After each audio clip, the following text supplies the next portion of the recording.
Hey everybody, welcome back to the LuckyDog podcast. This is your host, Elias. This podcast is sponsored by EliasRoushMedia.com, photo, video, digital media production. Well, everyone, if you're still out there, quarantined, maybe you saw this movie, maybe you didn't. I got to see it right before it all got craziness. All the bread was taken off the shelves, all the milk, all the toilet paper, now all the meat, all the canned goods. You're right. The coronavirus has literally affected the entire world as it is. And whether you're in the movie business, whether you're in the entertainment business, whether you're in the stocks, Wall Street, investing, mortgages, real estate, healthcare especially, almost every sector is being affected in some sort of significant way. People are losing their minds. We're still out here trying to thrive, review a few good movies, and I think I might have a good recommendation for you today. And I actually just found out within the last 48 hours that Universal and NBC has withdrawn the majority of their movies for the next couple months, and they decided to make them available on video on demand. And so it sounds kind of revolutionary. It's just like, oh shit, we can get brand new movies, straight to your house or straight to your box or whatever the hell you're watching it on. That's pretty cool. And honestly, that's what Netflix has been doing the whole time, but it's just like, we're watching brand new movies now. So the coronavirus is affecting everyone, high and low, big or small, rich and poor, no matter who you are, worldwide. It is definitely affecting us in some sort of way. So, flip side, we're probably going to have majority of these movies that were being pushed back a few months. They might become available on video on demand, or we might have to watch them later in the year. So just wanted to kind of give everybody a heads up. Also, if you want to get these podcasts early, be sure to subscribe on YouTube, and you'll be able to get the podcasts before I release them. Before I release them, because normally I release weekly podcasts on Tuesday. So you'll be able to get all of the LuckyDog goodness on YouTube. And also, if there's any edits to the podcast, they can't be done on YouTube. I have to go back and re-edit audio only on Soundcloud, which affects the other podcast providers, just giving everybody a heads up. So if there is extended podcasts, like sometimes I'll upload a 30-minute podcast immediately to YouTube, and I might have some more to say. The SoundCloud version will be the definite version of the podcast. The YouTube version will just be the first basic rough draft. Sometimes I go back in and try to master some more of the podcast after they're already posted. Excuse me. I need some coffee. Lordy. All right, so we are talking about the most interesting film that has come to date within the last couple months, that has generated the most, what do you want to call it? Controversy? Is that what the people like to say these days? Controversy between the right and the left. With regards to the movie industry. Back in, I think it was like August, there were a couple shootings in what was the towns Dayton and El Paso in early August. And so they decided to delay the release of the film alongside the president giving this movie kind of short shrift, saying that they're only creating, liberals are creating this movie strictly to, rile up the conservatives, which I will grant that, excuse me, the movie is portrayed in a way that looks like, yes, it looks like the liberal elites are going out and, this is the premise, going out and rounding up conservatives and kind of having the most dangerous game, hunting humans, and it's liberals versus liberal elites versus the conservatives.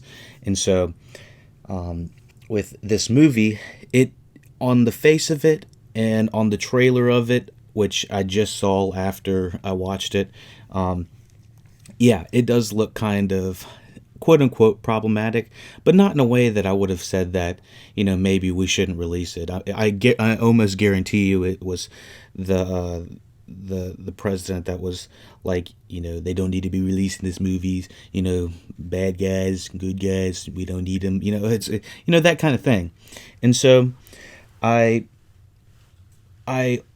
can see on the face of it why people would be upset about this movie, but when you actually go in and see what it's all about, you might come to realize that this is all just a wacky political satire that is pointing the finger at not just the left, not just the right, but all of us on both sides, and kind of making a joke out of all of us. And so I was very surprised by this movie going into it, how smart it was when it came to the writing. They had the right cast in this that fit. I feel like the casting was perfect, because the way that this movie is introduced is, like I said, it's the liberals versus the liberal elites versus the conservatives. When I say the liberal elites, I mean like the very rich, wealthy, liberal individuals that kind of think that they're doing the right thing. They listen to NPR and they are always staying top politically in the news, and they're trying to always abide by climate change rules, and they just take everything to the extreme. So yeah, they do point the finger at the liberals, but they're also taking somewhat of the stereotypical conservative, the Midwesterner conservative, and these are the people that they're kind of rounding up and hunting. So yeah, on the face of it, it sounds extreme, but if you look who's behind the scenes of this movie, you'll understand that this is a pretty smart cast with an excellent set of writers. Now let me go behind the scenes about who these people are. The Hunt is a 2020 American film described as a horror thriller. And I want to put in there, it's a horror comedy thriller at that.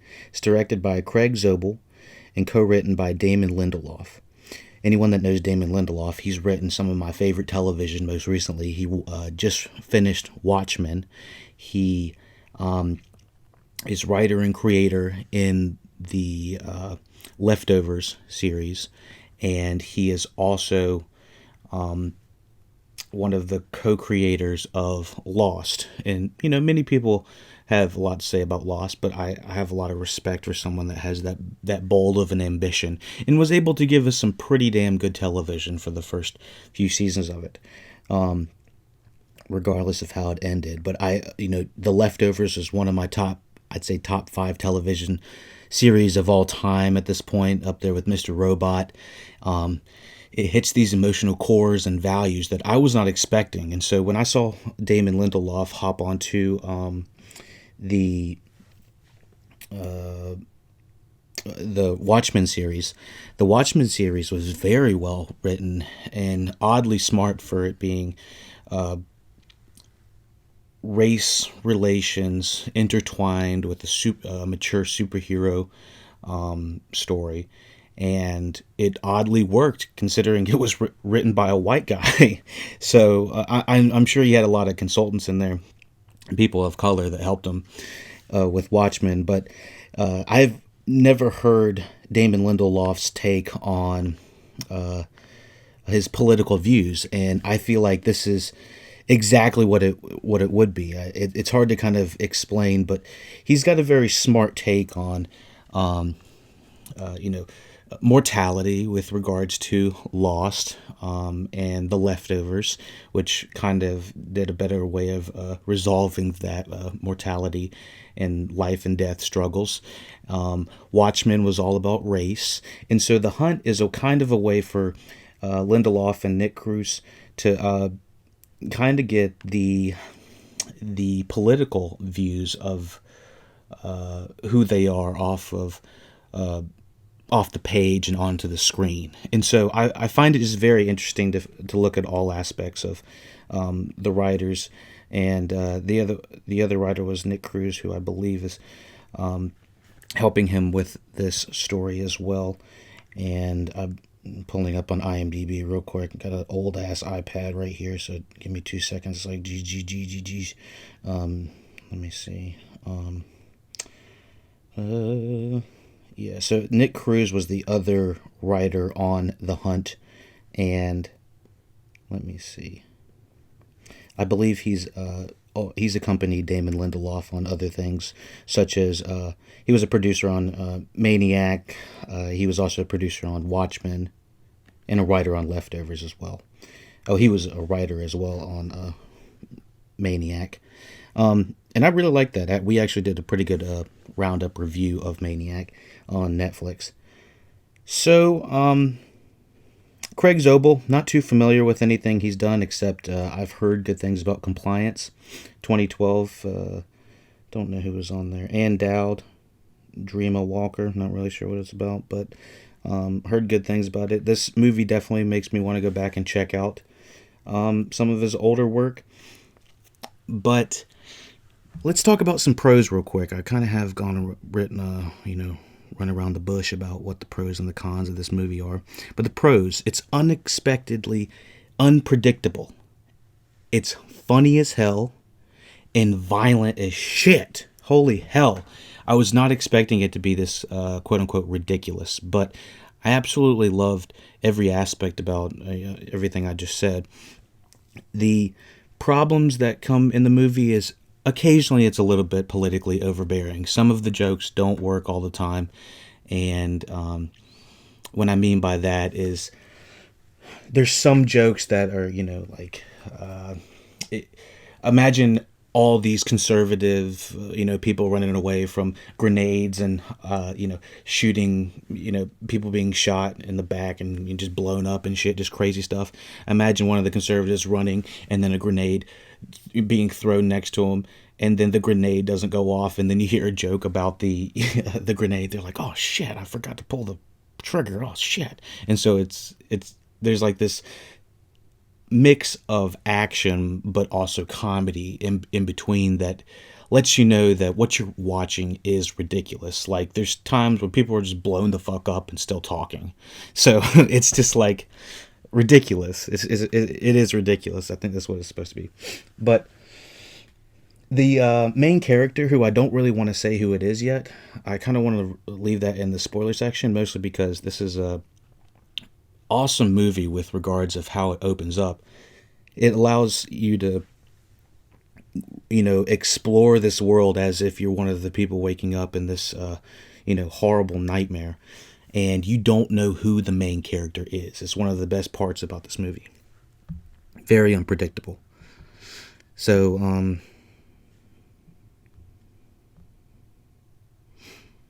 let me talk about this movie in spoilers. All right. We are going to talk about this movie in spoilers, and it's going to talk about everything. This is a movie I'd recommend not spoiling. It's one of the, go in, just check it out. It's got the Double Toasted said it best. It's like the hot fuzz. This feels like an Edgar Wright movie. I feel like if it's got the ridiculous comedy with the extreme action, and it somehow works in between. I'd say the thing is they're trying to really hide some of the main stars and what this movie is actually about. So, I would totally recommend it. If you saw Ready or Not last year, that was a great kind of like what feels like a precursor to this, sort of, in a way. Just with the, the action lead led by an amazing star that is almost unknown. So, yeah, let's hop into spoilers for The Hunt right now. This hour and 30-minute movie, I think this was done on a Blumhouse budget, so it's got to be fucking cheap. Let me see if I can find an actual price. The price is right. I actually don't see the price for this. Oh, that's weird. Normally they'll give me, okay, so budget is 14 million and they made 6.5 in the first weekend. Hey, could be doing a little bit better. Okay, so I didn't give anybody out of I didn't want to mention any of the actors or actresses that are featured in this because it kind of is a spoiler, and I enjoyed not knowing who was in it. I didn't watch any of the trailers, so no idea who was going to get killed, what was going to happen, or what was really going on walking in. This stars Betty Gilpin, Ike Barinholtz, Emma Roberts, and Hilary Swank. The music's by Nathan Barr. I don't know if I know any of the Nathan Barr stuff. Nathan Barr, True Blood guy, The Americans. He's a television guy. All right. So yeah, let's talk about this movie and spoilers. I had a couple notes with regards to this movie. When we first open up, it looks, we see Betty Gilpin's character, Crystal, but we have no idea who she is for like 20 minutes. So we're following Emma Roberts, and then we're going to follow the rest of these other people that are like going around this big ass box, and it's like, what the fuck is going on? And we are in the shoes of these conservatives, and we're like seeing all this crazy shit happen. And they open the box, and then there's gunfire, and then people start blowing up, and there's landmines, and Emma Robbins like, oh my god, I almost got fucked, and her head gets blown the fuck up.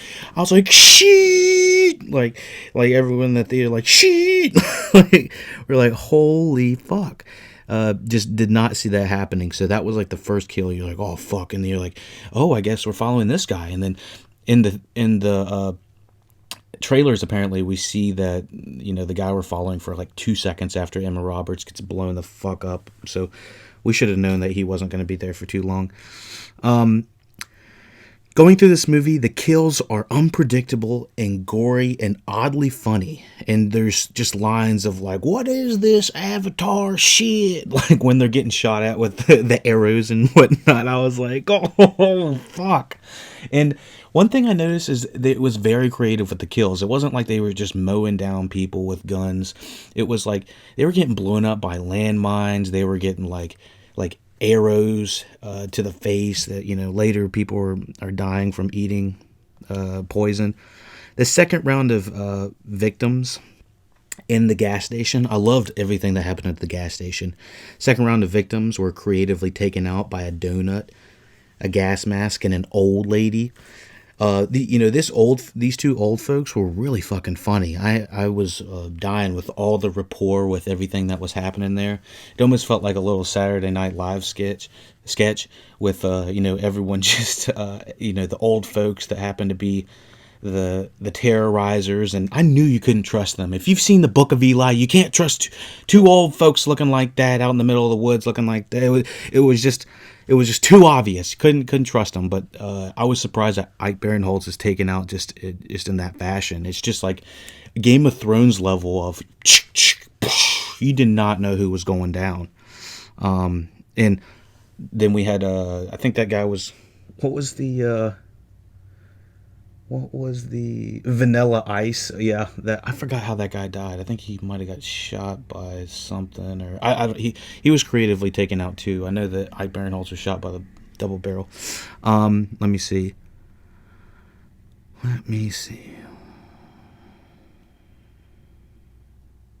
Oh, so I love how they do the reset of the scene with different survivors.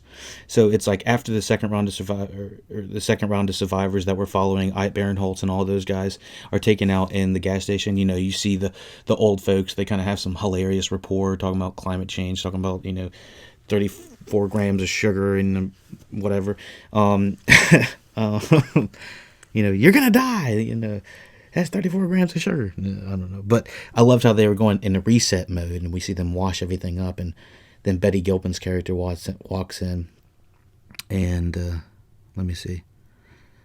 I wrote in my notes 30 minutes in this movie, and I have no idea who's going to make it out of it alive. It was completely unpredictable. The intertwining of jokes with the killing of for the cigarettes, I think she says, the cigarettes will be $10.95, and then she turns around and says, whoopsh, whoopsh, whoopsh. Cigarettes only cost $6 in Arkansas, bitch. You fucked up. I was just like, damn. I was like, this chick is awesome, and I think I'm in love. I was just like, whole my Lanta. Normally, I don't like to, lead with that because I just want to talk about them as an actor. But oh my goodness, she is badass. Betty Gilpin, never even heard of her. I was just like, who is this? Where is she from? She's apparently from Glow and Why Isn't It Romantic and Stuber. I haven't really seen too much of anything else that she's been in. The Grudge, 2020. I haven't even seen any of that. She's been in some movies, and I guess she was in American Gods. She was in Ready or Not. Wait. No, Ready or Not is not. I was thinking of the other one from last year. She was not in that one. But Betty Gilpin, my goodness, she was just instantly, the first scene you see her, you're like, oh my God, amazing. And she's an instant star. This is absolutely going to propel her into more, female-centric roles. People want her in the Marvel universe now. I'm seeing just crazy stuff about her. I want everybody to see Betty Gilpin in this movie. Love the line delivery, and she's a badass. I thought the direction in this was very confident for a director I'd never heard of. I was just like, wow, he's really trusting us to just kind of go along with what's going on. I mean, with the way it opens in this conservative, running around, I think it's in an airplane, and he gets woken up and stabbed. It's like, holy fuck. It's just insane. Let's see. I said Betty Gilpin evokes Angelina Jolie, kind of like in the Tomb Raider vibe in a way. I was just like, she's just so badass. And she doesn't say too much, and she says a lot with her, expression. She acts a lot with her face and her eyes. Let me see. She meets up with that one guy, Ethan Suplee, as Gary, or shut the fuck up, Gary. I thought the supporting cast in this was all hilarious when it came down to Wayne Duvall as Don, or Ike Barinholtz as Staten Island, or even Gary. I thought all of these characters were really funny to bounce off of.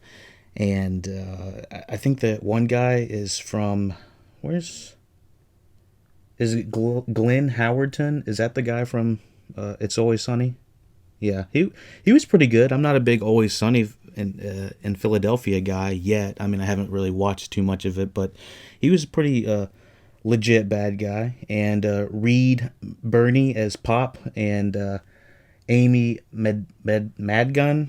These are the old folks at the gas station that were played pretty legit psychopaths. I've seen Reed, who plays Pop, in other things such as Titans, and I believe that it was pretty intense watching him kind of evoke. He plays menacing pretty well because he does it with like a smile. So let me see.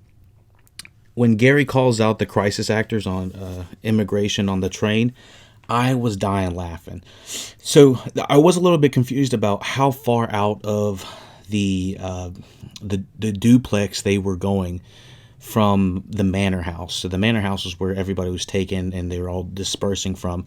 But I couldn't tell how far the game actually reached. So when they jumped on the train, it was hard to tell if they were actually crisis actors on there or if it wasn't. And then when that guy came out, let me see if I can find his name. Vince Pensani as Peter he was talking, I think, in like Iranian or something like that. And at this point, they figure out they're in Europe or something like that. Yeah, I think they're in Europe. And Vince Pensani starts speaking just like flat out plain English after the guards have taken him out of the train and everything. I was like, oh shit, oh shit. And Gary's over there, I have a podcast, I've discovered this shit, I've covered this shit, I know what's going on, you know what, don't worry about it, I'm certified.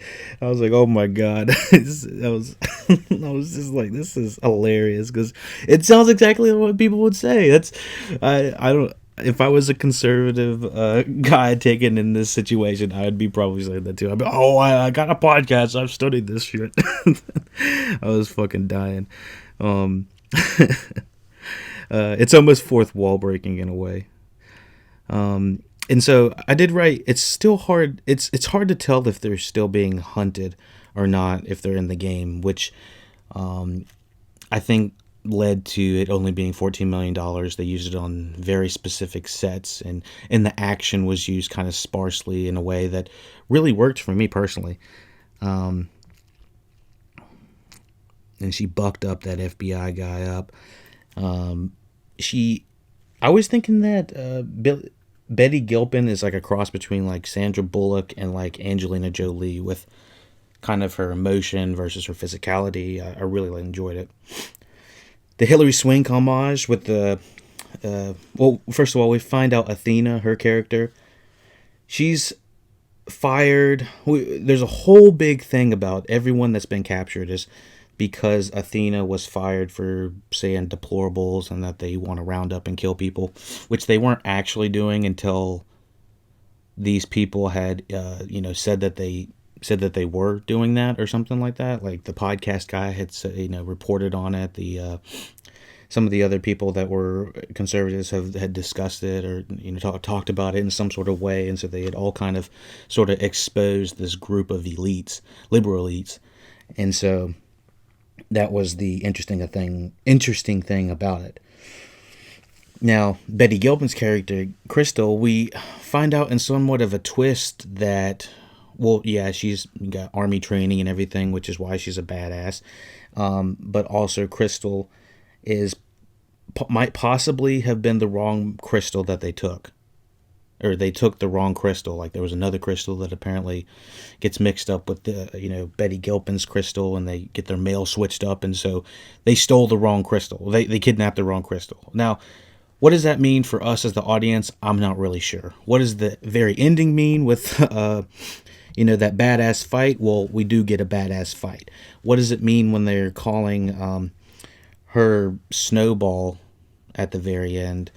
Now, that's where it's a little bit more up to interpretation. I didn't have, because I hadn't listened to Animal Farm or anything like that recently, so I wasn't exactly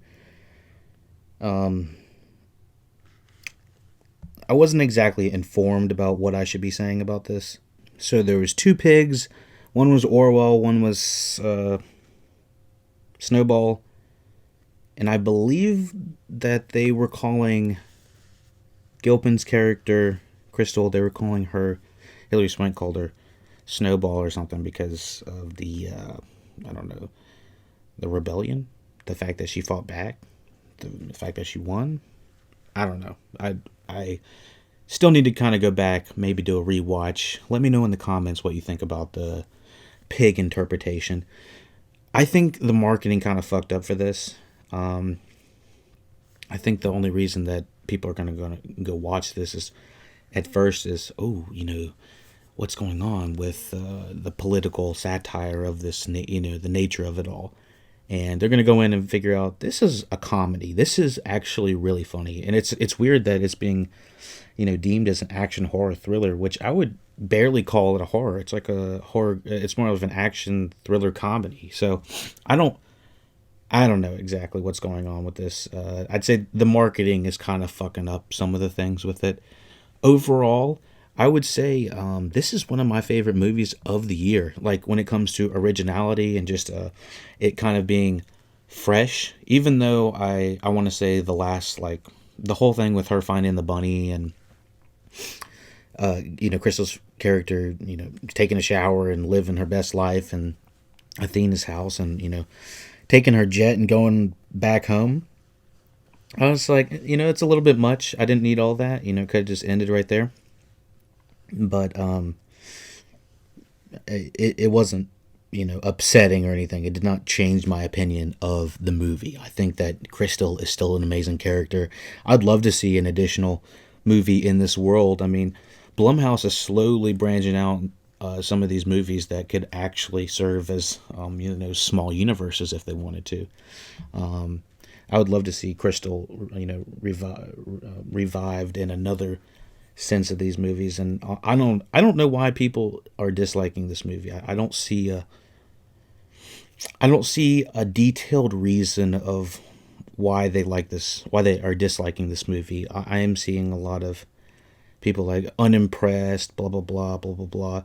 It's like if you went into it thinking that it was a horror, I could see why you would be a little bit unimpressed. But if you just kind of go into it as a movie and a new take on an original idea and kind of an updated take so that it's talking about it in updated political terms, I think you're going to have fun.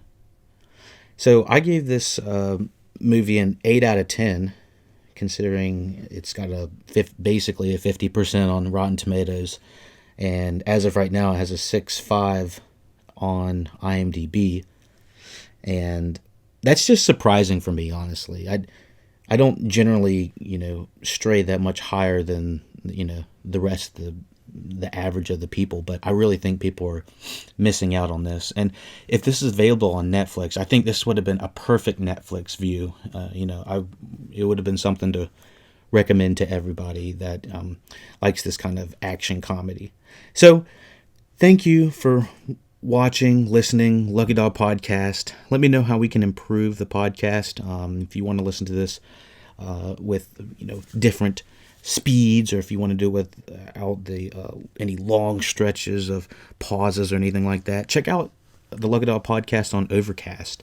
If you want to get the full version of the podcast, if I've updated the podcast at all, check it out on SoundCloud. We just checked out Outbreak 1995, I believe it's 1995, on it's available on Netflix right now, but we did a quick review and kind of compared it to how the coronavirus is affecting us on a global and economic scale, and I compare it to, is Outbreak 1995 a good take on what would happen or what has happened in the coronavirus, the movie that we're living in right now. So check out Outbreak. It's interesting, to say the least. Check out the Aftercast if you want to hear what's going on behind the scenes. All the Aftercasts are available on SoundCloud. So check those out. Subscribe. You know what to do.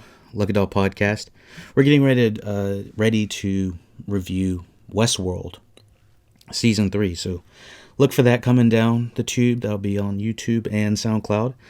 And all the social medias, you know what to do. Comments, questions, concerns, email theluckydogpodcast@gmail.com, Twitter @LuckyDogPodcast, Facebook, link is below, Twitch, Instagram, YouTube, links are down below, as well as Discord if you want to talk to the chat. We are there all the time answering questions, you know what to do. I had a couple thanks I want to give out to some new subscribers. Simba Trey. He wrote a great review and subbed and hit the bell. Keep it up. That was on The Invisible Man and Invisible Man YouTube review, and I appreciate your support, your views, and I will keep it up. The Outsider, I just wanted to talk about some of the endings of it. Go check out the YouTube reviews if you wanted to hear full reviews.